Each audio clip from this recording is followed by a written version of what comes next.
Hello friends, welcome to education library. Education library में आपका हार्दिक स्वागत है। मैं अमन आपके सामने आज 16वां टॉपिक लाया हूँ। 16वें टॉपिक में हम बाल विकास के अंतर्गत पढ़ रहे हैं विकलांग बालक की विकलांग बालक किस प्रकार के रहते हैं और विकलांग बालक के अंदर ही विभिन्न प्रकार भी बताए गए हैं। तो बाल विकास के समस्त प्रकार के टॉपिक के माध्यम से हमने वीडियो बना दी है और प्लेलिस्ट भी बन गई है। तो आप अभी जाइए और देखिए और चैनल को लाइक करें, सब्सक्राइब करें और जो वीडियो रहती है उसको शेयर जरूर करें। अब सबसे पहले हम विकलांग बालक की बात करें तो विकलांग बालक की यहाँ पर परिभाषा दी है, तो हम समय ज़्यादा गवाते नहीं है और डायरेक्ट परिभाषा को समझ लेते हैं। पहले यहाँ पर बताया कि विकलांग जो बालक रहते हैं उनसे अभिप्राय इस प्रकार से रहते हैं। ऐसे बालक जो होता है, ठीक है, जैसे कि मान लीजिए एक बालक आपका ये है और एक बालक आपका ये, ठीक है, ये दो बालक है आपके। अब ये दो बालक है, जैसे कि मान लीजिए इसका नाम मैं राम लिख देता हूँ और इसका नाम श्याम लिख देता हूँ, ठीक है, ये दो नाम के बालक है। अब ये दो बालक जो है ये सामान्य बालकों से मानसिक शारीरिक हुए सामान्य बालक, जैसे कि मान लो राम को हम सामान्य बालक मान देते हैं, ठीक है। सामान्य रूप से इसके हाथ, पैर, मस्तिष्क, आँख, कान, मुंह ये सब सामान्य स्तर पर संचालित है, ठीक है, मतलब सही तरीके से चल रहा है। परंतु जो श्याम है वह श्याम क्या है, जैसे कि यहाँ पर परिभाषा को देख लेते हैं हम कि जो सामान्य बालकों से मानसिक शारीरिक संवेगात्मक दृष्टि से अलग होते हैं, ठीक है। जैसे कि ये सामान्य बालक दिख रहा है और ये विशिष्ट बालक दिख रहा है, ठीक है। विशिष्ट बालक में क्या है कि मानसिक रूप से, जैसे कि मानसिक रूप से उसको कुछ त्रुटि हो या दोष हो या फिर शारीरिक रूप से कोई दोष हो, जैसे कि मान लीजिए उसको दृष्टि दोष हो या वाणी दोष हो, इस प्रकार से। या इसके अलावा संवेग जो रहते हैं, ठीक है, जो उत्तेजना रहती है, उत्तेजना सा रहती है, उसमें कुछ प्रॉब्लम हो, दृष्टि से अलग होते हैं सामान्य बालक से, तो उन बालकों में भिन्न वर्ग की कमी या दोष होता है, ठीक है। तो वो जो सामान्य बालक रहते हैं उनमें और जो दोष रहित बालक जो रहते हैं उनमें एक दोष होता है, जिस कारण से उनकी उपलब्धियों में कमी रह जाती है। जो सामान्य बालक रहता है, जो सीखता है, वह दोष वाला बालक जो रहता है वह नहीं सीख पाता है। इस आधार पर यह परिभाषा दी है। क्रो ने एक परिभाषा दी है, ठीक है। यह बताया कि ऐसे बालक जिनमें शारीरिक दोष होता है जो किसी भी रूप में उस साधारण क्रिया में भाग लेने से रोकता है, ठीक है। जैसे कि मान लीजिए अगर कोई किसी को दोष है कोई बालक को, तो वो बालक को दोष कब है कि वह सामान्य बालक जो क्रिया कर रहा है और दोष रहित दोष वाला जो बालक है वो क्रिया कर रहा है, तो साधारण क्रिया में भाग लेने से रोक देता है, तो वह सीमित रखता है। तो इस प्रकार से विकलांग बालक कहते हैं हम। अब विकलांग बालक को हमने 3 प्रकार में बांटा गया है, ठीक है। विकलांग बालक को हमने 3 प्रकार में इस प्रकार से बांटा है कि एक शारीरिक रूप में, ठीक है, एक व्यक्ति का शरीर, बालक का शरीर रहता है, वह किस प्रकार से प्रभावित होता है। जैसे कि मान लीजिए शारीरिक अंग में देखेंगे, जैसे किसी की गर्दन है, आँख है या फिर मुंह है, होठ है या फिर कान है, ठीक है, पैर है, उंगलियां हैं, है ना, हाथ है। इस प्रकार से शारीरिक अंगों में दोष होता है। अब दृष्टि दोष की बात करें तो ये आँख के अंतर्गत आता है और श्रवण मुंह के अंदर, कान के अंदर, और वाणी जो रहती है वह मुंह के अंदर दोष रहता है। इस प्रकार के शारीरिक रूप में बांटा है। अब मानसिक रूप में रहेगा, ठीक है, जो मस्तिष्क में दोष रहेगा या मानसिक विकार रहेगा तो उसमें हम मानसिक रूप में रखेंगे, तो इसमें हमने यहाँ पर बांटा नहीं है। इसके अलावा अधिक अपारदर्शिता भी आती है, जिसमें हमने मौखिक रूप से अगर देखें हम, ठीक है, तो मौखिक रूप से क्या रहता है, पठन रूप से क्या रहता है और लेखन रूप से क्या रहता है, मानसिक रूप से क्या रहता है। इस प्रकार से हमने बताया और अब इनको हम थोड़ा डिटेल आगे हम अगले पेज पे बढ़ते हैं। अगले पेज पे हमने विकलांग बालक को जब देखा था तो विकलांग बालक में हमने 3 प्रकार से बताया, एक शारीरिक रूप से, एक मानसिक रूप से और एक आसक्ता के रूप से, ठीक है। तो हमने यहाँ पर सबसे पहले शारीरिक रूप से किस प्रकार से प्रभावित होता है विकलांग बालक और सामान्य बालक के अंतर्गत बीच में जो परिवर्तन रहता है उसको इस प्रकार से समझेंगे। जैसे शारीरिक अंग बताए, ठीक है, शारीरिक अंग से ऐसा रहता है जैसे कि एक व्यक्ति है, ठीक है। हम पहले यहाँ पर चित्र के माध्यम से समझेंगे तो जल्दी अच्छा लगेगा, ठीक। और जैसे कि एक बालक है, अभी एक बालक है, तो शारीरिक अंग की बात करो तो शारीरिक अंग यहाँ पर कितने सारे हैं, जैसे कि सिर है, ठीक, हाथ है, पैर है, ठीक, मुंह है, ठीक है, ये सब क्या है, या कान है, या आँख है, ठीक। ऐसे बाहरी अंग रहते हैं, ठीक है, जैसे बाहरी ज्ञानेंद्रिया रहती है, इनमें अगर कभी विकार रहता है, त्रुटि रहती है, दोष रहता है, तो इससे विकलांग बालक की पहचान होती है, ठीक है। जैसे कि सबसे पहले कठिनाई पूछ रही है, हम डायरेक्ट यहाँ पर पहचानने का तरीका, जैसे विकलांग बालक है तो उसको किस प्रकार से पहचानेंगे, तो यहाँ पर देख रहे हैं कोई व्यक्ति बैठने में या उठने में या चलने में, ठीक है, कोई बैठ रहा है या फिर उठ रहा है या चलने में, अगर आपको कमी हो रही है या फिर आप परेशान हो रहे हैं तो वो शारीरिक दोष होगा, ठीक है, अंगों का माध्यम से। अब जैसे कि हाथ से आप वस्तुएं पकड़ रहे हैं या उठाने में आपको तकलीफ आ रही है तो यह भी शारीरिक अंग में प्रभावित होता है। इसके अलावा जोड़ों में दर्द, ठीक है, जैसे कोई सीधा खड़े होकर नहीं चल पाता है, इस आधार पर भी शारीरिक अंग का प्रभाव रहता है। इसके अलावा झटका देना, ठीक है, कोई बालक ऐसे रहते हैं जो झटके दे के चलते हैं, ठीक है, शरीर को, तो वो भी शारीरिक अंग को प्रभावित करते हैं। अगला अंगों में हलचल होना, ठीक है, तो अंगों में हलचल इस प्रकार से होती है जैसे कि किसी का शरीर रहता है और अंदरूनी तौर पर किसी प्रकार से उसका अंग का हलचल होता है, तो यह भी एक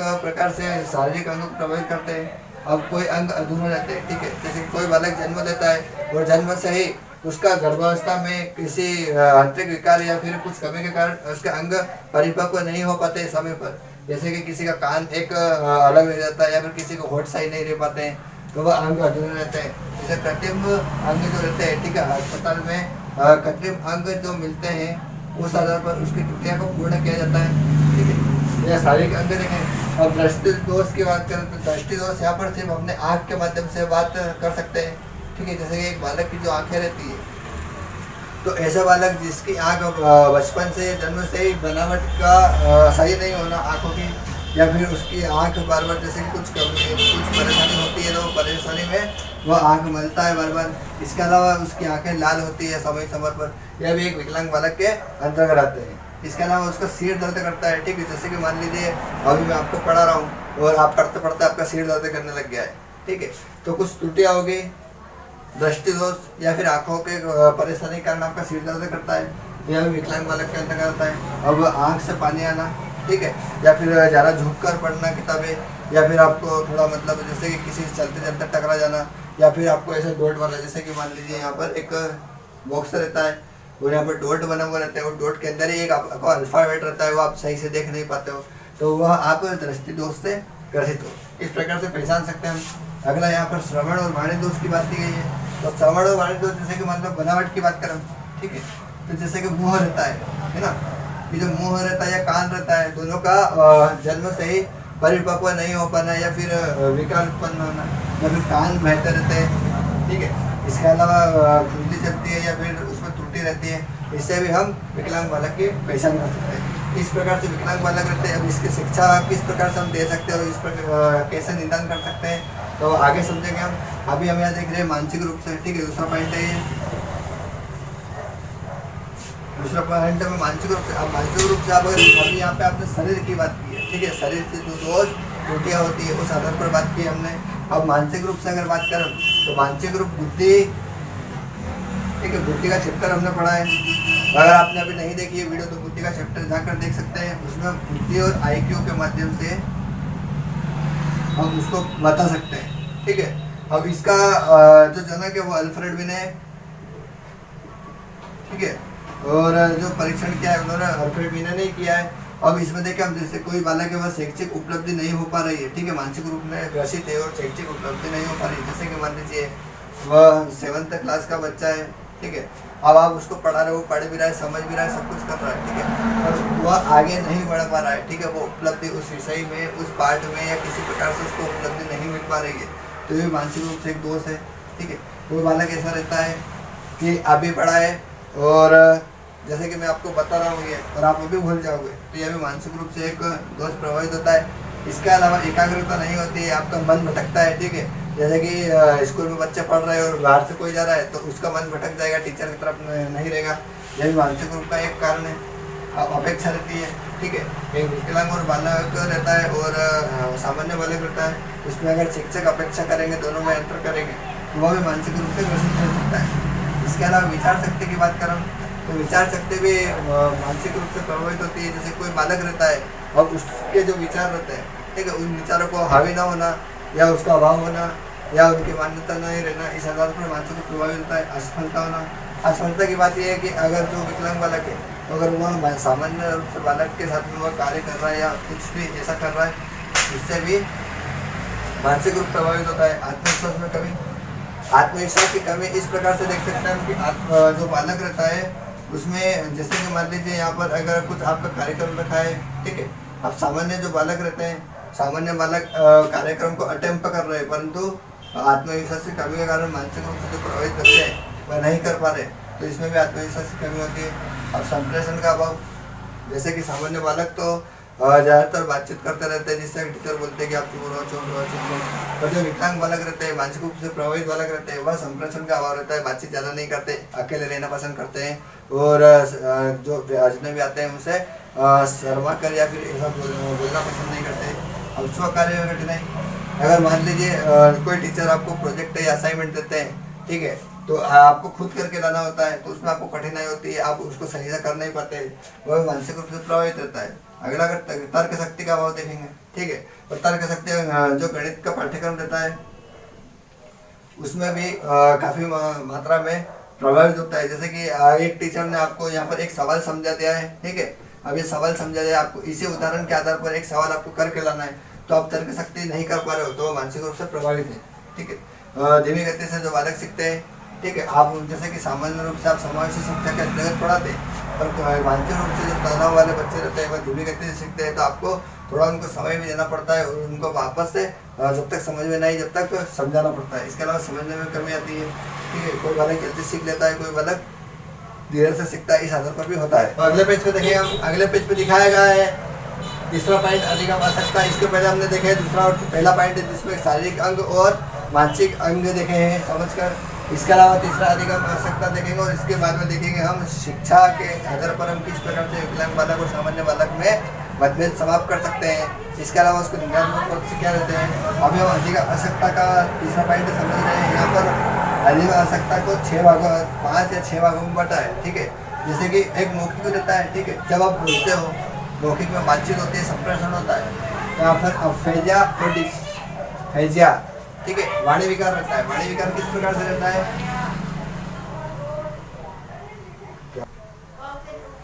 सबसे पहले मौखिक की बात करें तो मौखिक में सबसे पहले अफेजिया और डिस्फेजिया रहता है। और डिस्फेजिया और अफेजिया का तात्पर्य रहता है वाणी विकार रहता है। वाणी विकार इस प्रकार से रहता है। अधिगम आवश्यकता की बात कर रहे थे। अधिगम आवश्यकता में हम मौखिक रूप से सबसे पहले बात कर रहे थे कि यहाँ पर मौखिक की बात हुई है, पठन की बात हुई है, लेखन की बात हुई है, गणित की बात हुई है, तनाव या विकार या फिर भ्रम की बात हुई है। इस प्रकार से हमने आवश्यकता को बांटा है। ज़्यादातर प्रश्न यहाँ पर 2 या 3 IMP है, इसमें ज़्यादातर प्रश्न सबसे पहले मौखिक की बात करें तो मौखिक में यहाँ पर अफेजिया डिस्फेजिया के नाम से 2 प्रकार से बांटा है। इसमें सबसे पहले कार्य क्या होता है, वाणी विकार होता है, ठीक है, बालक बोलने में त्रुटियां उत्पन्न करता है, जैसे कि किसी बालक का मुख, जिह्वा और मूर्धा या फिर दंत या होठ इस प्रकार से जो परिपक्व समय पर नहीं हो पाते, इसमें विकार उत्पन्न होता है, जो दोष होता है वह अफेजिया डिस्फेजिया के नाम से जाना जाता है। अब पठन की बात करें, पठन प्रकार से पढ़ना रहता है, ठीक है, मौखिक में दोनों प्रकार से रहता है कि आमने वाला व्यक्ति और आमने सामने दोनों व्यक्ति बातचीत करते हैं। पर पठन में सिर्फ पढ़ने की बात होती है, पठन में पढ़ने की बात होती है, पढ़ने में सिर्फ अलेक्सिया और डिस्लेक्सिया होता है, ठीक है। जैसे कि मान लीजिए वह दूसरे सही से पढ़ नहीं पाता है, जैसे कि यहाँ पर अगर लकड़ी को, ठीक है, लकड़ी को वह लड़की पढ़ता है, ठीक, तो इस प्रकार से यहाँ पर अलेक्सिया डिस्लेक्सिया की हम पहचान कर सकते हैं, ठीक है, जो पढ़ने में त्रुटि उत्पन्न करता है। लेखन की बात करें तो लेखन में डिस्ग्राफिया आता है, अग्रेफिया आता है, अप्रेक्सिया आता है, डिस्प्लेक्सिया आता है, ठीक है। और डिस्प्लेक्सिया के इसमें पहचान कैसे करेंगे हम, तो जैसे कि मान लीजिए ये बी लिखा हुआ है, BD लिखा हुआ है, ठीक है, तो इसमें वह विकार उत्पन्न होता है, वह पहचान नहीं पाता है बालक इसको। जैसे कि मान लीजिए यहाँ पर मैंने 1 लिखा है, यहाँ पर मैंने 3 लिखा है, और यहाँ पर मैंने हिंदी का 6 लिखा है, तो इसमें वह पहचान नहीं पा रहा है, ठीक है। या फिर जैसे कि मान लीजिए अगर कोई बालक को आप जे बोलते हैं और ये आई रहता है, इसमें वह अगर पहचान नहीं पा रहा है तो वह लेखन में लिख रहा है गलत, तो वह डिस्ग्राफिया या इस नाम से जाना जाएगा। अगला देखें, गणित, तर्क शक्ति या चिंतन में अगर कोई त्रुटि उत्पन्न होती है तो डिस्कैलकुलिया के नाम से जाना जाता है, ठीक है। अब तनाव और विकार की बात करें तो, ठीक है, और यहाँ पर तनाव और विकार और दोनों ये क्या है, मानसिक आते हैं, ठीक। और मानसिक के अंदर डिस्थीमिया और डिसमोर्फिया होता है, ठीक है। और जब अगर कोई व्यक्ति में तनाव उत्पन्न होता है या किसी प्रकार का दोष उत्पन्न होता है तो डिस्थीमिया आता है। इसके अलावा भ्रम उत्पन्न होता है। भ्रम के तात्पर्य ऐसा है कि मेरा एक हाथ छूटा हुआ है, या फिर एक पाँव बड़ा बड़ा है, इस प्रकार का भ्रम उत्पन्न होता है तो वो डिस्मोर्फिया रहता है। ठीक है, तो इस प्रकार की अधिक आवश्यकता थी। अब इसके अलावा यहाँ पर विकलांग बालक की जो समस्या रहती है, ठीक है, हमने विकलांग बालक की समस्या नहीं देखी थी, अभी देख रहे हैं। तो विकलांग बालक की समस्या क्या रहती है कि भिन्न समस्या रहती है। ठीक है, जैसे कि एक सामान्य वर्ग का बालक रहता है और एक विकलांग बालक रहता है। ठीक है, तो उनमें जो समस्या रहती है उसका सही प्रकार से उपचार नहीं हो पाना, संवेग का आधार रहता है। ठीक है, संवेग जैसे कि मान लीजिए सामान्य बालक जो रहता है उसमें संवेग धीरे उत्पन्न होता है, और जो विकलांग बालक रहता है उसमें संवेग जल्दी उत्पन्न हो जाता है। जैसे किसी को जल्दी गुस्सा आ जाता है, जैसे कि भाव परिवर्तन जल्दी हो जाते हैं, वह भी संवेग के आधार पर समस्या के रूप में रहते हैं। अब समायोजन की बात है। ठीक है, अब जैसे कि मान लीजिए यहाँ पर एक विज्ञान की प्रयोगशाला है। ठीक है, अब यहाँ पर समाज शिक्षा के अंतर्गत विकलांग बालक भी है। ठीक है, और विभिन्न वर्ग के बालक है, सामान्य वर्ग के बालक है, और यहाँ पर सभी पढ़ रहे हैं। और क्लास चालू होने के पहले एक टीचर ने आपको बोल दिया है कि 10 मिनट में प्रैक्टिकल होने वाला है, पर आप समायोजन नहीं कर पा रहे। ठीक है, अगर विकलांग बालक है तो समायोजन नहीं कर पा रहे, जैसे कि बैठने में या फिर उठने में या फिर लिखने में या फिर किसी प्रकार का जो विकलांग बालक रहता है उस आधार पर आप समायोजन नहीं कर पा रहे, तो यह भी समस्या के रूप में रहती है। अब उपलब्धि की बात करें तो मैंने उपलब्धि को भी आगे समझाया था। विद्यालय की बात करें तो विद्यालय में देख सकते हैं कि जो समावेशी शिक्षा होती है। ठीक है, तो समावेशी शिक्षा में एक जो विकलांग बालक और सामान्य बालक रहता है उसको समस्या के रूप में देखा जाता है। अब प्रशिक्षण की बात करें तो सामान्य वर्ग का जो बालक रहता है वो प्रशिक्षण जल्दी सीख लेता है और अच्छे से कर सकता है, परंतु जो विकलांग बालक रहते हैं वो प्रशिक्षण में त्रुटियां उत्पन्न होती है या समस्या के अंतर्गत सही से सीख नहीं पाते। अब हीन भावना की बात करें तो हीन भावना अगर समाप्त करना है तो शिक्षक जो रहते हैं वह शिक्षक इस प्रकार से कर सकते हैं कि दोनों को समान रूप से, जैसे कि यहाँ पर दो कालों में एक सामान्य की बात करें विकलांग की बात करें, तो अगर इसको मैं बड़ा करूँ इसका छोटा करूँ, ठीक है, तो ये अपेक्षा हो रही है। पर अगर इनको दोनों को समान रूप से लेंगे हम तो ये हीन भावना जागृत नहीं होगी। ये एक प्रकार। अब यह हमारा आखिरी पेज है, हमने इसमें यह रखा है कि जो आप अभी तक हमने जो पढ़ा है उसमें शिक्षा के माध्यम से हम क्या कर सकते हैं, शिक्षा देकर और उसका निदान किस प्रकार से कर सकते हैं। तो यहाँ पर देखो समावेशी शिक्षा का हमने टॉपिक पढ़ा हुआ है कि समावेशी शिक्षा में हम किस प्रकार से उनको शिक्षा दे सकते हैं या फिर उनका निदान करवा सकते हैं। इसके अलावा व्यवसाय प्रशिक्षण जो रहता है, ठीक है, जब बालक विकलांग बालक रहता है, जब पढ़ लेता है, वह एक निश्चित क्लास में पहुंच जाता है, उसके बाद में अगर मान लो वह जॉब नहीं कर पाता है, नौकरी नहीं कर पाता है, तो वो व्यवसाय का प्रशिक्षण भी दे सकते हैं हम। ठीक है, जैसे कि मान लो हस्तकला रहती है, ठीक, हस्तकला रहती है, तो आप इस माध्यम से भी उसको प्रशिक्षण दे सकते हैं। इसके अलावा चिकित्सा का सहयोग, अगर एक विद्यालय में आप विकलांग बालक को आप पढ़ा रहे हैं, ठीक है, और उनमें कुछ त्रुटियां रहती है, कुछ कमी रहती है, जिससे कि चिकित्सा के माध्यम से ही सही होती है, तो आप सरकार के जो खर्चा आता है उसके अंतर्गत आप चिकित्सा का सहयोग करवा सकते हैं। इसके अलावा दृष्टिकोण रहता है, तो हमने अभी देखा था कि दृष्टिकोण किस प्रकार से सकारात्मक बनवाना पड़ेगा। अगर एक शिक्षक सामान्य वर्ग के बालक और विकलांग वर्ग के बालक दोनों को सामान्य रूप से समान रखेंगे, ठीक है, बराबर रखेंगे, उसका दृष्टिकोण के माध्यम से प्रभावित हो सकता है। अब संवेगात्मक और समायोजन की बात करें तो दोनों में संवेग और समायोजन होना जरूरी है, उस आधार पर शिक्षा और निदान किया जा सकता है। अब दृष्टि दोष की बात करें तो दृष्टि दोष में अगर आप शिक्षा दे रहे हो, निदान करवा रहे हो, तो चश्मा सबसे पहले होना जरूरी है। ठीक है, जैसे कि कोई बालक रहता है, अब वह बालक सही से देख नहीं पाता है या विकार उत्पन्न होता है, तो चश्मे के माध्यम से उसको सही कर सकते हैं। ठीक है, अब अंध विद्यालय की बात होती है, तो अंध विद्यालय जैसे कि विशेष विद्यालय रहते हैं या अंध विद्यालय रहते हैं, उसमें भी आप प्रवेश दिलवाकर दृष्टि दोष को शिक्षा और निदान के माध्यम से करवा सकते हैं। ब्रेल लिपि की बात करें तो ब्रेल लिपि हमने पढ़ रखी है बचपन से, आप ब्रेल लिपि जो मोटी मोटी किताब आती है वो भी।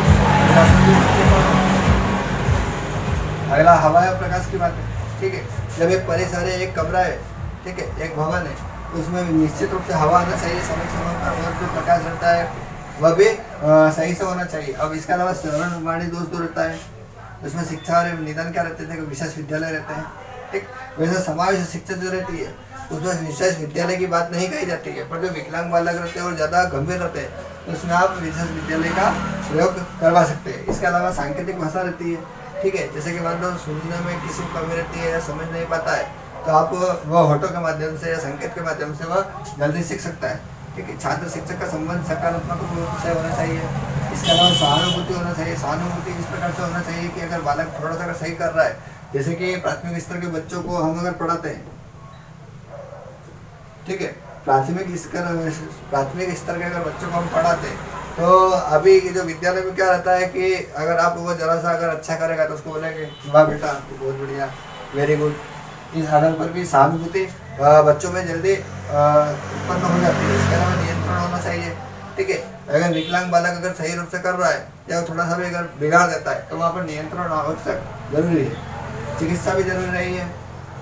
इसके अलावा पिछड़ापन, कोई बालक अगर पिछड़ जाता है तो उसको आप यहाँ पर शिक्षा या निदान के माध्यम से सही कर सकते हैं। अब प्रशिक्षण अभी हमने समझा है, अगर आप प्रशिक्षण समय समय पर जो भी जरूरी है उसको अगर देंगे तो बालक भी जल्दी उसमें समझ सकता है। इसके अलावा मानसिक विकास की बात करें तो मानसिक विकास जो रहता है शिक्षा निदान क्या रहता है, ठीक है, उनका विशेष ध्यान रख सकते हैं, ठीक है। जैसे कोई बालक जल्दी गुस्सा हो जाता है और तोड़फोड़ करता है, आक्रामक व्यवहार करता है तो उसमें आप विशेष ध्यान के द्वारा उसको खत्म कर सकते हैं। इसके अलावा माता पिता शिक्षित, ठीक है, तो जो मानसिक विकास जो से प्रभावित रहता है, ठीक है, मानसिक दृष्टि से, तो माता पिता अगर शिक्षित रहेंगे तो बालक भी शिक्षित रह सकता है। इस आधार पर भी आप उसका निदान कर सकते हैं। शिक्षण विधि की बात करें तो विभिन्न प्रकार की शिक्षण विधि रहती है। अगर आप मानसिक विकास के अंतर्गत शिक्षण विधि का प्रयोग करके अगर बालकों को अध्यापन करवाएंगे तो उसमें भी उसका निदान अच्छे से होगा। इसके अलावा विशेष शिक्षा रहती है, तो विशेष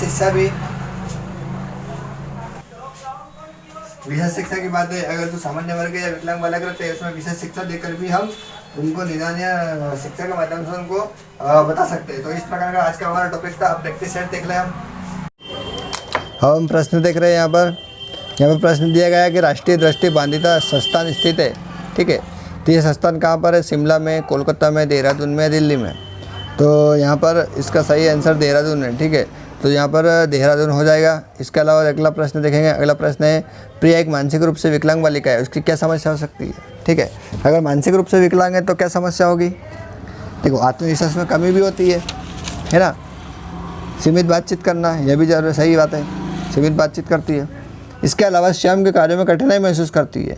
तो यहाँ पर तीनों आंसर सही हो जाएंगे, तो उपरोक्त सभी यहाँ पर सही हो जाएगा। अगला देखेंगे हम। अगला प्रश्न दिया गया है यहाँ पर, मस्तिष्क में क्षति के कारण बातचीत करने में आंशिक या पूर्णतः अक्षमता को होते हैं। देखो, मस्तिष्क की बात हुई थी तो मस्तिष्क में कहाँ पर बात हुई थी? तो मस्तिष्क में हमने डिस्फेजिया में बात हुई थी। तो डिस्फेजिया में मस्तिष्क रूप से जो आंशिक बातचीत रहती है उसमें भी त्रुटि होती है, तो डिस्फेजिया सही हो जाएगा। अगला प्रश्न देखें हम, विशेष रूप से प्राथमिक स्तर पर विद्यार्थियों को सीखने संबंधित समस्या को संबोधित करने का सबसे अच्छा बेहतर तरीका, ठीक है। प्राथमिक रूप से बात हो रही है, विशेष की बात हो रही है ना। सबसे अच्छा सीखने का तरीका कौन सा अच्छा है? देखो, कहानी कथन पद्धति का प्रयोग, सरल और रोचक सहायक सामग्री, महंगी और चमकदार सहायक सामग्री, असंख्य के अनुरूप विभिन्न शिक्षण पद्धति का प्रयोग, ठीक। तो अब देखो, हम काटेंगे इसको हम सबसे पहले। तो यहाँ पर देखो, महंगी की बात हो रही है, तो महंगी तो हमने करना नहीं है, ठीक। इसके अलावा यहाँ पर हम देखेंगे अब सरल और रोचक सहायक सामग्री, ठीक है, यह भी जरूरी है। पर कहानी कथन पद्धति का बता रहा है, परंतु सबसे बढ़िया आंसर हो जाएगा क्षमता के अनुरूप विभिन्न शिक्षण पद्धतियों का प्रयोग करना, ठीक है। तो यहाँ पर ए आंसर सही हो जाएगा। अगला देखेंगे। अगला प्रश्न दिया गया है यहाँ पर, आपकी कक्षा का एक बच्चा बोलते समय हकलाता है। कक्षा में आप उससे खड़ा होकर पाठ को पढ़ने के लिए कहते हैं, तो आप उस बालक का सहयोग कैसे करेंगे, ठीक। आपको सहयोग करना है तो सबसे पहले क्या होगा? बालकों के हकलाने से पूर्व ही उचित शब्दों का उच्चारण करेंगे। अगला देखेंगे, कक्षा में विशिष्ट परिस्थितियों का निर्माण करेंगे जिससे कि उस बालक में सहयोगिता का विकास हो। अगला है, अन्य बच्चों से उसे पढ़ने में मदद करने कहेंगे, उसे हकलाने पर अन्य बच्चों को हंसने देंगे, ठीक है। तो यहाँ पर देखो, सी और डी तो दोनों गलत हो जाएंगे, ठीक। ए और बी में से दोनों में से कौन सा भी हो सकता है? देखो, हकलाने के पूर्व अगर आप बच्चा हकला रहा है उसके पूर्व ही अगर वहाँ पर कुछ बता रहे हैं तो ये गलत हो सकता है, परंतु कक्षा में विशिष्ट परिस्थिति का निर्माण कर सकता है आप, है ना, समायोजन में ला सकते हैं, उस बालक में स्वयोग्यता का विकास भी कर सकते हैं। अगला प्रश्न देखें हम कि एक औसत बुद्धि वाला बच्चा यदि भाषा को पढ़ने और समझने में कठिनाई प्रदर्शित करता है, ठीक है, या पढ़ने की बात हो रही है और समझने की बात हो रही है, तो आप पठन असक्षमता के हिसाब से अगर देखेंगे हम तो यहाँ पर डी वाला आंसर सही हो जाएगा, क्योंकि पढ़ने की बात हो रही है तो पढ़ने कहाँ पर त्रुटि रहती है? विकार की, पठन डिस्लेक्सिया में, ठीक है। तो यहाँ पर इस प्रकार के हमारे आज के प्रश्न थे। मिलते हैं नई वीडियो के साथ। धन्यवाद।